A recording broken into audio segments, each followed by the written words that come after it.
Assalamualaikum warahmatullahi wabarakatuh. Sahabat Islam, beberapa kisah Nabi yang sering kita dengar dengan kisah dan menyebarkan agama Islam sepanjang masa.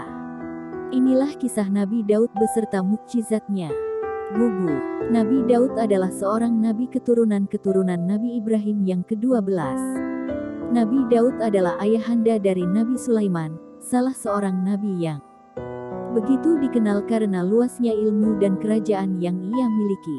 Dalam Al-Quran juga dikisahkan tentang Nabi Daud ini.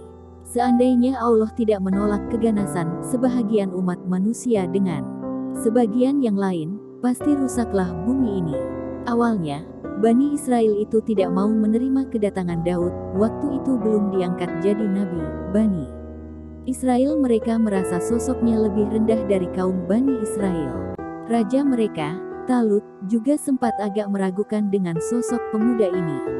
Suatu ketika, Talut berhadapan dengan seorang raja zalim bernama Jalut dalam sebuah peperangan.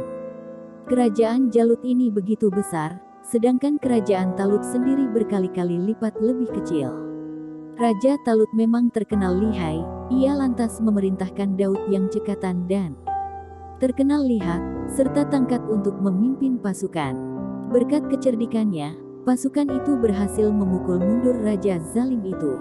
Nabi Daud terkenal dengan suaranya yang merdu, tak ada yang menandinginya. Inilah karunia dan rahmat Allah yang dicurahkan kepadanya, dan menjadi mukjizat kenabiannya.